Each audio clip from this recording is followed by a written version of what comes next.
Well, ladies and gentlemen, once again, welcome to this very, very special segment today. Yes, special today because we'll very soon be crossing over and joining with our Parliament House sitting today and find out what's actually happening. And as we talk, I think the bell is ringing. As you can hear, the bell ringing. So very soon the Parliament will resume. But of course, we know that today the Treasurer, Josh Frydenberg, will be unveiling his fourth budget tonight, and it's all about the cost of living, as we know. We'll bring to you the full report tomorrow. The federal election is due in months, but households are struggling. Petrol prices are hitting a record high, and groceries are becoming far more expensive. The government is planning to use the budget to give immediate financial relief to households. There are a major policies that have been flagged ahead of Treasurer's budget tonight. So that will be something which we will bring to you tomorrow, and we'll see how we go. But today we have got two segments. First, this segment here, we will look at the Parliament proceedings for today, the 29th day of March, and then at 10:30 we'll bring to you our normal daily news and the India report. So, in any minute now, the Parliament will begin, and as we can hear, the bell is still ringing as members are making their way into the chambers. So very soon. Now, looking at the petrol prices, fuel has become so expensive it's hitting household budgets. Every day, millions of Australians are driving past petrol stations without towering prices, getting daily reminders of the cost of living. It is clearly worrying the federal government. Well, of course, it is worrying not only the federal government, it is sort of worrying everyone at this point in time. So the government plans to temporarily reduce the cost of fuel by cutting the tax on fuel, while currently motorists pay about 44.2 cents in tax for every litre of fuel that they buy. However, the government plans to use its budget tonight to cut the taxes up to 20%. Right now, everyone's entering the Parliament, so we're in the chambers, so we'll begin today's proceeding. Be done on earth as it is in heaven. Give us this day our daily bread, and forgive us our trespasses as we forgive those who trespass against us. And lead us not into temptation, but deliver us from evil. For thine is the kingdom, and the power, and the glory, forever and ever. Amen.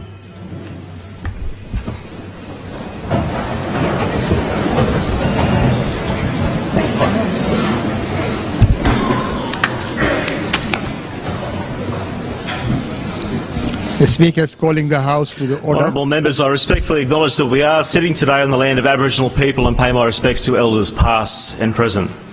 I thank them as First Australians for their careful custodianship of the land over countless generations.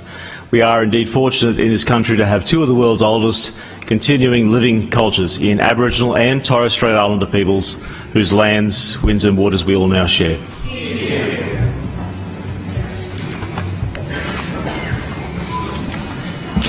Honourable members, I have to report that I received from Her Excellency the Governor a letter in respect of assent to a bill. The contents of the letter will be incorporated in the record of proceedings. I table the letter for the information of members. Are there any matters of privilege? Honourable members, I've considered the Public Health and Other Legislation Extension of Expiring Provisions Amendment Bill 2022 and the application of the same question rule. On the whole, most of the clauses in the bill are amendments to or renewals of sunset provisions. As such, and in accordance with my earlier ruling on the 20th of April 2021, these clauses do not enliven the same question rule. However, there are clauses in the bill which propose to amend provisions of acts already amended in this session and the commencement of clauses of 3 pieces of legislation which have previously been agreed to by the House in this session. This is contrary to Standing Order 87 and therefore enlivens the same question rule. Accordingly, the same question rule is enlivened by clauses 14, 19, 20, 22, 31, 32, 34, 35 and the supplementary is Schedule 1 of the bill, contrary to Standing Orders 87. I seek leave to incorporate my full ruling in circulated. My name is leave granted. Leave is granted. Honourable members, I invite you to participate in the annual members' questionnaire regarding the performance on parliamentary service in supporting the various needs of members. I stress that this is not a reflection on the Speaker. The questionnaire provides an important opportunity for members to assess the performance of individual activity areas within the parliamentary service over the last year and make comment about how parliamentary services might be improved in the future. The parliamentary service has a strong commitment to providing members with a high standard of service. In keeping with this commitment, management and staff strive to improve the quality of services that they provide. The views expressed by members about the parliamentary service provide a valuable feedback tool to monitor recent performance and inform future planning. Similar to last year, the 2022 questionnaire will be delivered via an online survey tool. This allows the questionnaire to be viewed and completed using a variety of IT devices, including smartphones, tablets or desktop computers. To access the online questionnaire, please follow the link provided in the email issued to all members by the Clerk of the Parliament today. Please note that the questionnaire is intended for members only. Please do not ask your electorate officer to complete the questionnaire on your behalf. You may, if you wish, choose to identify yourself, providing your name at the end of the questionnaire. This will allow me to follow up with you if there are any specific concerns in terms of your response. Note that the provision of your name is entirely optional. The questionnaire has been designed to take no more than 5 to 10 minutes to complete. It includes simple questions relating to overall performance, individual service areas and performance against 4 key objectives set out in the strategic plan. I encourage all members to take a few minutes to complete this questionnaire. It would be appreciated if you could do this by the 14th of April 2022. And honourable members, I wish to advise that we will be visited in the gallery this morning by students and teachers from Bray Park State School in the electorate of Pine Rivers. Are there any appointments to be announced? Will the clerk read the list of petitions lodged?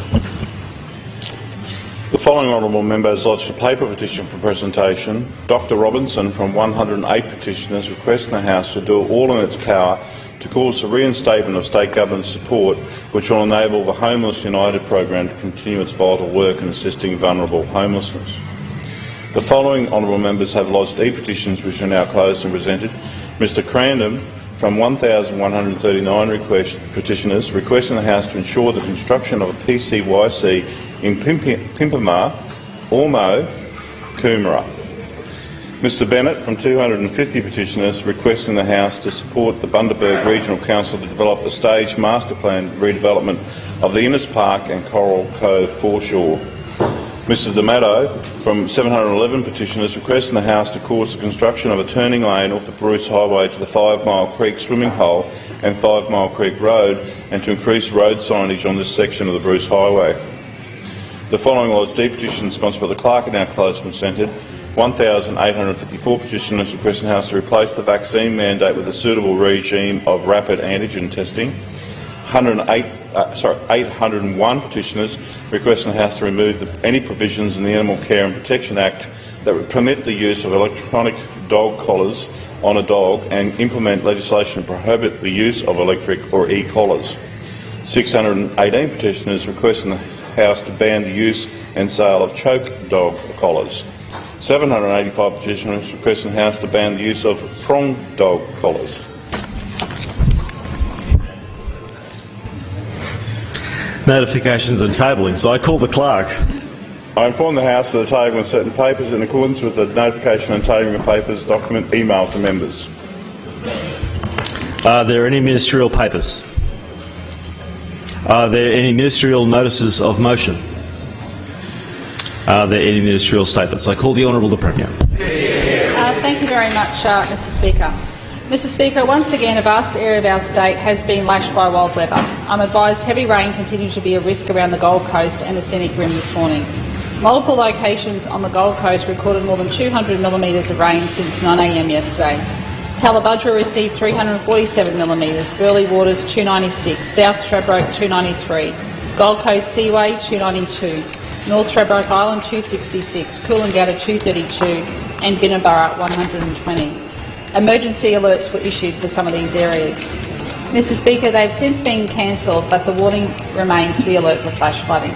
As of this morning, an emergency alert remained current for residents around Mile Creek at Dalby, where water has risen to 3.6 metres. This is below 2011 levels, but 4 houses have been inundated and the occupants taken to the Dalby Evacuation Centre. Another 2,000, I'm advised another 2,000 homes may have had water through their yards. Mr. Speaker, tragically, one person has lost his life. 4 schools are still closed, but many roads around South East Queensland remain treacherous and some impassable. Mr. Speaker, it saddens me that the message is still not getting through. If it's flooded, forget it. Swiftwater rescue crews responded to 14 calls for help in the past 24 hours. These teams risk their lives to save others and always will, so we owe it to them to minimise that risk by staying out of harm's way. The State Emergency Service has responded to 240 calls for help in the past 24 hours. That number is rising. I'm advised the rain system is moving south and evacuations have been ordered again in Lismore. Mr. Speaker, coming so soon after devastating floods of late February, there would be many families who heard the heavy rain on their roof overnight and feared a repeat. I hope the federal government agrees to our request to help fund our resilience package that will provide comfort to those Queenslanders by making their homes more flood resilient, or in many cases buying them back, allowing them to rebuild their lives in a new home away from the risk of floods. Mr. Speaker, I've always said that we work best when we work together. I will cooperate with anyone. I will work with anyone. But I will not let this state be shortchanged or taken for granted by anyone ever. Mr. Speaker, I provide the Prime Minister with a list of priority projects that are vital for Queensland's future. The top of that list is flood resilience. Mr. Speaker, I am all for saving for a rainy day, but I urge the Prime Minister to look at Queensland. We've never seen so much rain. My government has provided emergency grants to 84,000 people following the February floods. Those are 84,000 Queenslanders in the most desperate need. Many of those would have had heard the rain last night and thought not again. I welcome the federal government's support in providing the disaster relief it has, but the package we have asked for would provide a permanent relief to many of these families.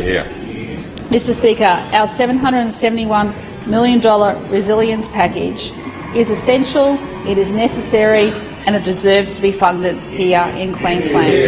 Our share, $350 million, is already on the table. It is in addition to the $279.25 million already spent.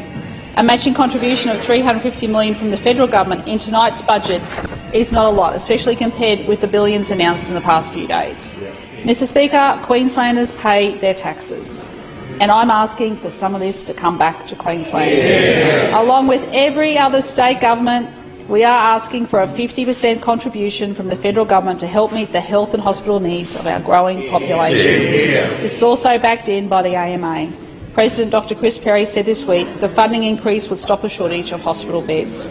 Mr. Speaker, we are doing our share, building 3 new hospitals and 7 satellite hospitals, adding 1,056 by 2026. And, Mr. Speaker, we are doing this by not cutting doctors, not cutting nurses. Mr. Speaker, we value our frontline health services.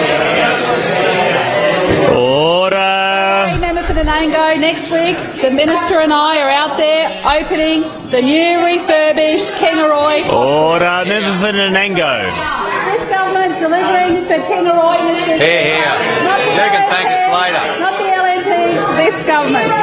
Member for Nanango will cease her interjections. Premier, you have the call. Our other priorities include funding. Other priorities include funding for Copper Stream, an 80% funding guarantee for infrastructure projects like the Bruce Highway, the Inland Freight Route and Logan to Gold Coast Faster Rail, $11 million in match funding for the Coomera Connector Future Stages business case, funding across the forward estimates for the NDIS. We'll pick up the phone to your federal K on a parts. Order!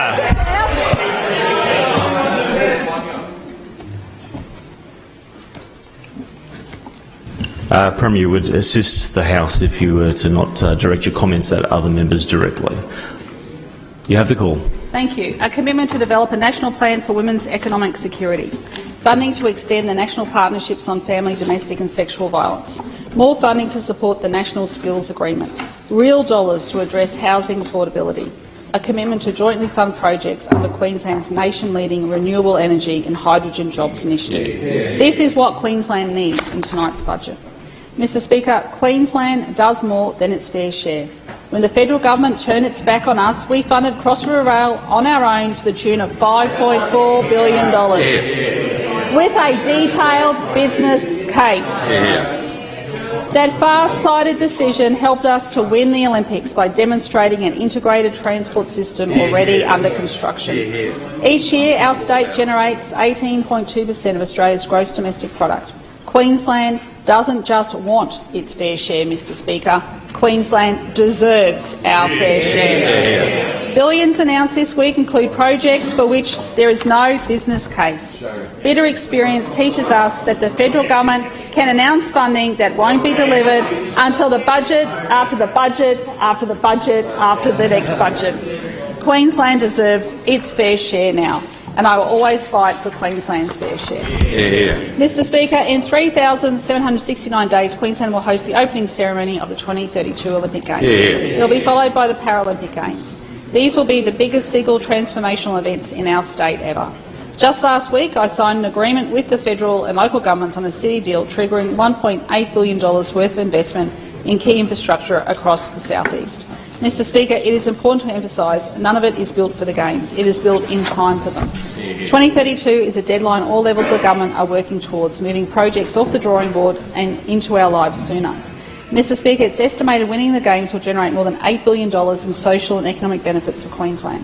Mapping the next 10 years, while exciting, will not be easy. The 22 members of the Organising Committee for the Olympic Games Board have a big job ahead of them. That is why I'm pleased to announce my nominees of Natalie Cook and Patrick Johnson. Nat and Pat are Queenslanders to the core, having born and lived some of their life in regional Queensland. Nat won gold in beach volleyball at Sydney Olympics.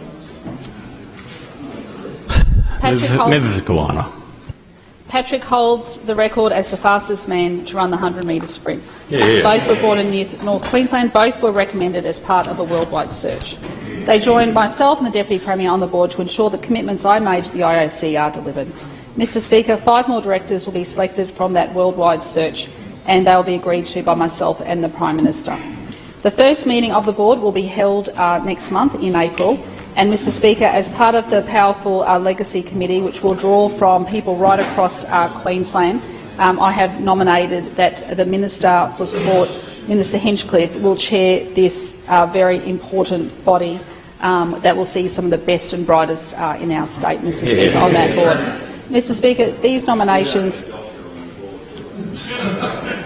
Member for Kawana, you may find your interjections entertaining. I'm not. Premier, you have the call. Thank you. Mr Speaker, these nominations bring us that much closer to the opening ceremony and a Games that all of Queensland can be proud of. Mr Speaker, from West Brisbane to Wimbledon, from Richlands to Roland Garros, from Ipswich to the Australian Open, 3 times Ash Barty has held up a Grand Slam trophy, 15 times a championship winner in singles, and one of only 5 women to have been world #1 3 years in a row. Through all of it, Ash's demeanour, her perspective on victory and fame, has been perhaps her greatest attribute of all. We always applaud our homegrown successes. It's even better we can admire them. With Ash Barty, we can do both. And the fact that she doesn't seek our esteem demonstrates her level-headed approach. She modestly deflects our tributes, but she is our reigning Queensland Sports Star of the Year, jointly with Emma McEwen. Little did we know on that night just 4 months ago that this chapter of Ash's life was changing. It's her career, it's her decision, it's her timing on her terms. Today, as we mark her retirement from tennis, we thank her for the quality of her play, for the enjoyment she brought to fans of the game, and for her behaviour on and off the court, which impressed her competitors and inspired young girls and boys picking up rackets for the very first time. We thank Ash's family, her parents Robert and Josie, who share the credit. We thank her coaches and her support team all throughout her career. And of course we especially mention Jimmy Joyce at the West Brisbane Richlands Tennis Centre, who first spotted her talent all those many, many years ago. I'm proud to say in the electorate of Inala. And we wish Ash Barty well for whatever comes next. I call the Deputy Premier, Minister for State Development, Infrastructure, Local Government and Planning, and Minister assisting the Premier on Olympics infrastructure. Thank you, Mr Speaker. The recent flood emergency saw parts of the southeast suffer disaster damage not experienced since 2011. Of the more than 16,500 assessments undertaken on homes and commercial buildings, nearly half were impacted. Over 1,800 homes and businesses were severely damaged, and more than 6,000 had moderate or minor levels of damage. Many properties have suffered costly water damage from flooding as well as from roof leaks that developed during the heavy, sustained rainfall. While some of the properties will be repaired quickly, others may not be inhabitable for months, if not longer. In the immediate aftermath of the disaster, the Palaszczuk government secured an initial $558.5 million funding package to provide support to communities in need.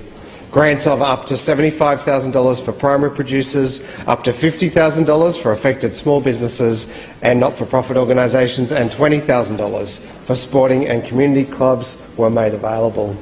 $1 million was provided for each of the 19 affected councils to assist with urgent clean-up works, and $24 million of recovery funds have been advanced to the 14 most affected councils. We then got to work assessing the overall damage wrought upon communities to ensure the next round of funding made available would ensure South East Queensland could not just recover but build back better. We worked around the clock to develop the largest ever disaster recovery package in our history. It's now been more than a week since the Premier wrote to the Prime Minister asking the federal government to fund half of a $771 million package to help disaster-affected Queenslanders clean up and improve household resilience. This package will help Queenslanders whose homes have been ravaged by floods. It includes a $741 million resilient residential recovery package that will provide Queenslanders whose homes have been flooded with a range of options, including retrofitting, house raising, or the voluntary buyback of homes at high risk from future disastrous floods. A $30 million clean-up package will support councils and state agencies with the clean-up of flood-related debris from recreational assets such as beaches, waterways and parks, and from commercial properties and households.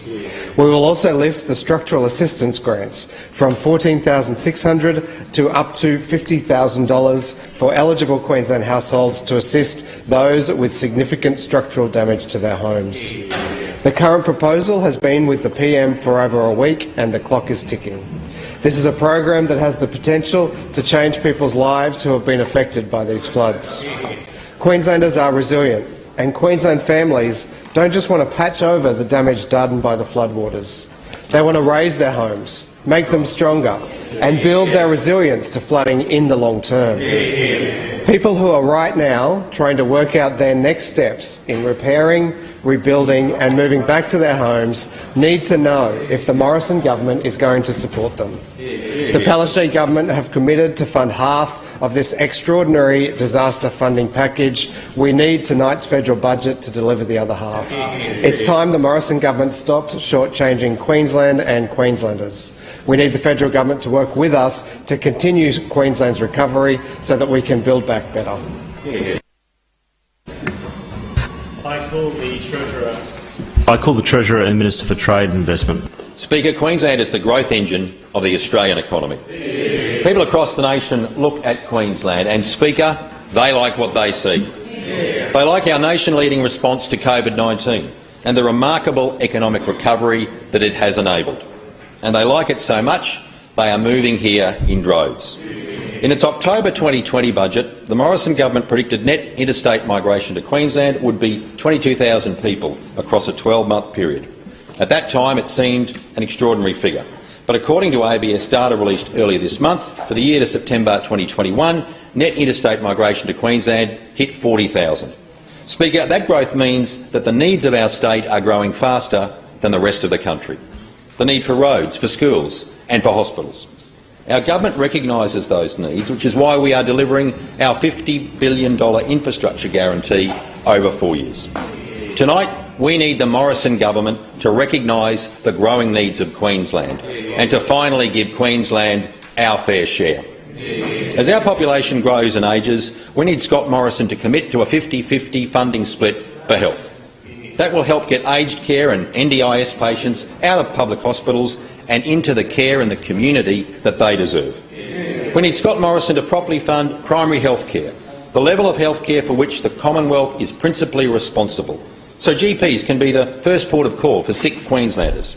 And with more and more Queenslanders looking for a suitable home every day, we need Scott Morrison to recommit funding to the National Rental Affordability Scheme. Our First Nations people need Scott Morrison to reinstate $10 million in annual funding for the remote Indigenous housing scheme. And we need Queensland to get the same deal as the Liberal government in Tasmania, to get our historical social housing debt waived so we can get on with delivering more homes for Queenslanders.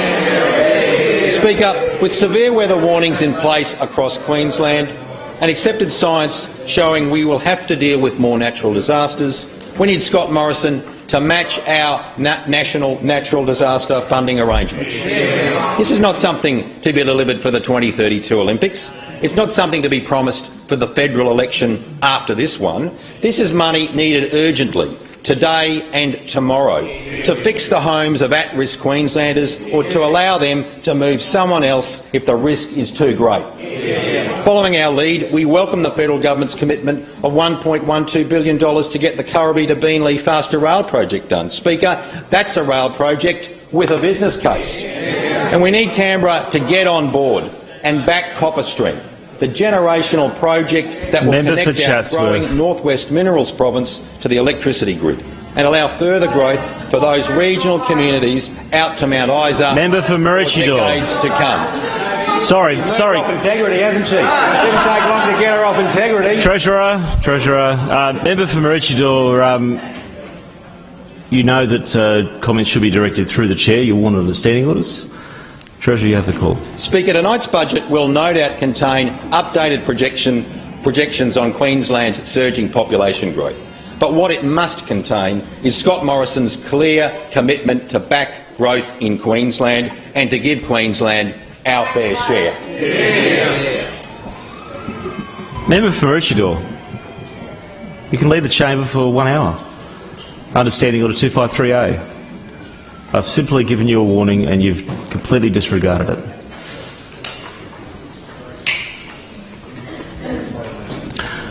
I call the Minister for Education. Thank you, Speaker. The Palaszczuk government's priority will always be to invest in Queensland schools, support students and staff and ensure workers have safe, secure jobs. A world-class education and the opportunity for secure, well-paid employment are things we want for every single Queenslander. In tonight's budget, Queensland deserves its fair share. I hope we see the investment and support Queensland schools and workers need and deserve from the Morrison government, such as flood mitigation and infrastructure support, a strong commitment to our Aboriginal and Torres Strait Islander students, funding to back up respectful relationships curriculum, and investment in the mental health and well-being of our students and improving wages and entitlements for low-paid workers. Speaker, we have some significant damage in the recent flood event. We want to rebuild and flood mitigate our schools. We welcome the money the Morrison government has committed to the independent and Catholic sectors for flood recovery, and I would also welcome a commitment for additional funds in the budget to support our betterment and flood mitigation plan for affected Queensland state schools now. Speaker, we know that delivering a quality education is a key component to closing the gap and achieving equality for our First Nations students. That's why the Palaszczuk government continues to invest to lift the educational outcomes for our more than 63,000 Aboriginal and Torres Strait Islander students. And in the budget, we would like to see a commitment for ongoing partnerships with organisations like the Clontarf Foundation and Stars Foundation. We know First Nations languages are vital, and I welcome the federal opposition's announcement this morning to commit $14 million to bring First Nation teachers and languages into schools, and I call on the Morrison government to match this commitment in their budget today. More broadly, our $100 million student wellbeing package is bringing GPs, psychologists and wellbeing professionals to students in their schools. I hope to see the Morrison government match the opposition's commitments of extra funding for schools to support student mental health and wellbeing as part of its $440 million school bounce back plan and the $77 million to support the delivery of respectful relationships curriculum in our schools. Speaker, Queensland students deserve no less. And as I said, Speaker, it will always be a priority of this Palaszczuk Labor government to support Queensland's workers. We have led the nation on labour hire, wage theft, paid domestic and family violence leave and industrial manslaughter. And it's sad that after 10 years, the Morrison government has delivered nothing for workers in these areas. Tonight's budget is an opportunity to address the low wages and entitlement of workers, namely in industries like aged care and childcare, with more much-needed additional funding. All stakeholders in this industry report concerns regarding attraction and retention of qualified workers, and only federal additional funding will assist in addressing these real concerns. Speaker, we will always stand up for schools, students and workers.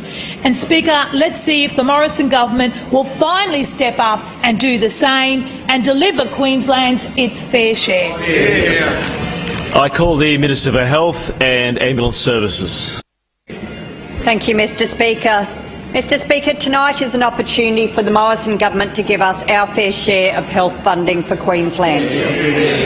Every jurisdiction in Australia is reporting the same pressures on their hospitals from rising emergency and planned care demand.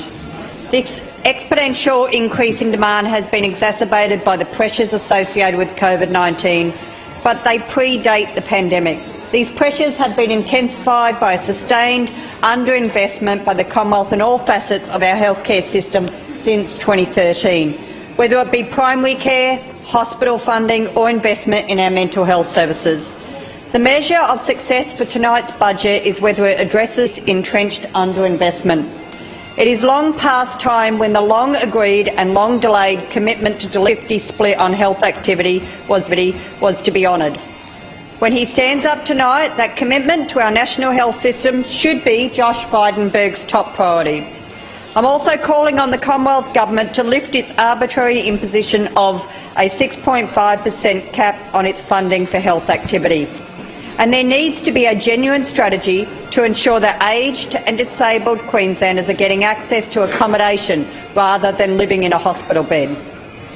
This is not a partisan issue. Every single state and territory health minister has backed in this call. It is supported by the AMA, who insists that we do this to protect our universal public health system. And while an increase in funding to our hospital system is a prerequisite for this budget, it is not the only measure required. The chronic underinvestment in primary care by the Coalition since 2013 has been the genesis for the unrelenting demand on our public health system.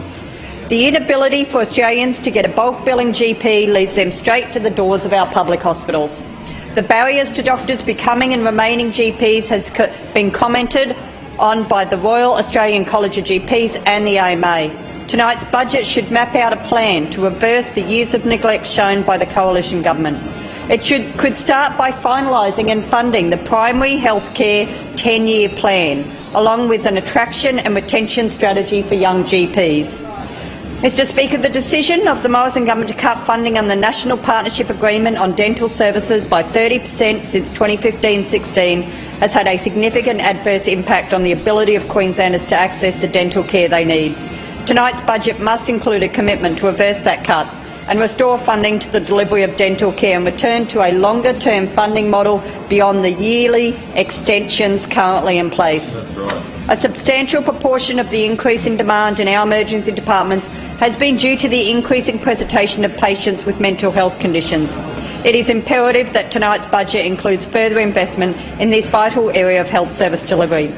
When he gets to his feet tonight, the Federal Treasurer has the opportunity to recognise the challenges we face and deliver Queensland's fair share of health funding, even though it's taken so many years. Anything less will be a betrayal to Queenslanders. I call the Minister for Transport and Main Roads. Thank you, Speaker. The Palaszczuk Labor government believes in delivering better roads and transport infrastructure for Queensland's economic recovery. It's our record $27.5 billion road and transport plan that's supporting more than 27,000 quality jobs and providing a reliable pipeline of work for Queenslanders as we emerge from the pandemic and from the recent floods. Speaker, since coming to office, thanks to our strong COVID and economic management, the Palaszczuk Labor government has helped create over 405,000 jobs, with our unemployment rate at 4.3%, the lowest it's been in over 13 years. It's through major investment that we continue to support strong jobs creation. On the eve of a federal budget, Queensland needs a real investment by the Morrison-Joyce government to be front of mind. Our state has the largest road network in Australia, and yet we're often shortchanged from Canberra. We've asked for an extra $617 million for the Bruce Highway, Queensland's 1,600-kilometre economic artery. We've also requested an extra $280 million per year for road maintenance, which is especially important given recent flooding's impacts. However, the record of the Morris-Joyce government on Queensland floods is of ongoing concern. The Morris-Joyce government provided New South Wales with $362 million after the floods, meaning residents in the Nationals held seat of Page got 3 times more disaster funding than Queensland flood victims. Queensland is still waiting for a response from Canberra.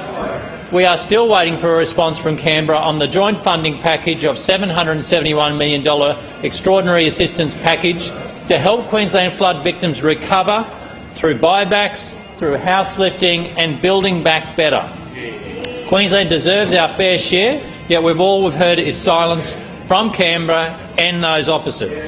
We've already seen Scott Morrison match our $1.12 billion for Logan and Gold Coast Faster Rail project from February, a project with a business case, with a clear costing, with a detailed design that's ready to go.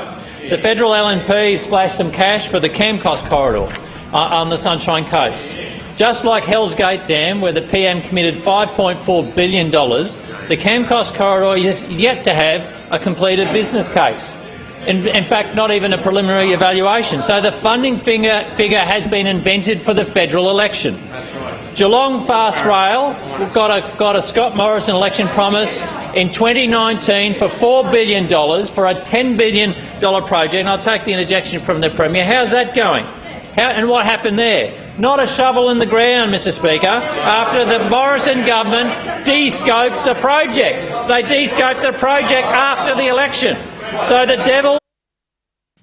So, ladies and gentlemen, this is the live coverage from Queensland Parliament, and Honourable Mark Bailey, the Minister for Transport and Main Roads, is speaking at the moment. And I think that the key thrust out of this morning's sitting has been that everyone's been demanding that the federal budget, which will be delivered tonight by Josh Frydenberg, takes into account Queensland and especially the health sector, the infrastructure area as well, that we get our fair share of that the budget that's been delivered, that will be delivered tonight. So, ladies and gentlemen, we will leave the federal sitting here today, and we will reconvene at 10:30 with the news updates, and of course we'll bring to you any further updates from the Parliament sitting if there's any further changes. Of course, we know after this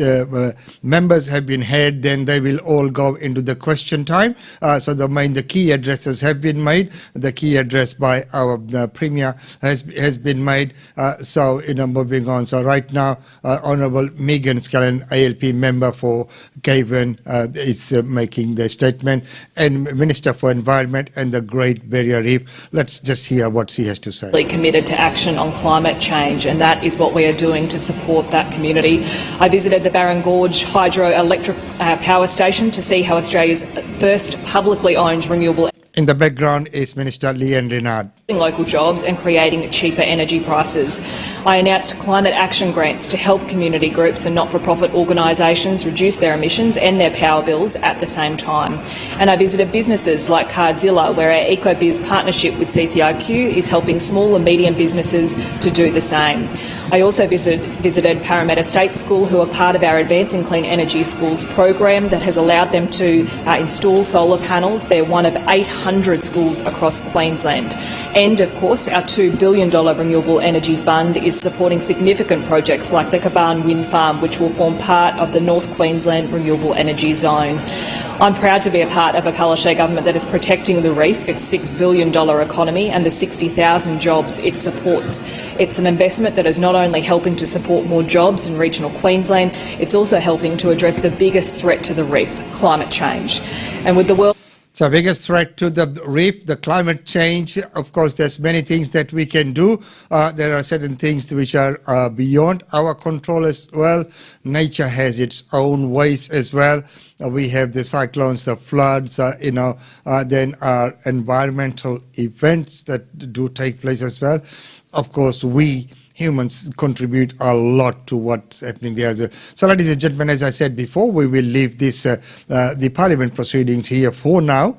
We will join once again at 10:30 with the news segment, so that we'll have our current news and, of course, the Daily India report. And we will bring to you any updates from the Parliament sitting if there are any further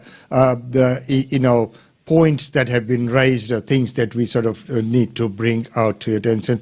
But the main thing would be the budget that's going to be delivered tonight, the federal budget. This is, of course, Queensland Parliament that's sitting, and the federal budget, which will be delivered tonight by Treasurer Josh Frydenberg, his fifth, I believe. And that one we will clearly, go through tomorrow in great details. Tomorrow, don't forget, again, 2 segments. We'll also have the real estate update with Usha Chandra there tomorrow. So until the next segment, which is at 10:30, is goodbye from us.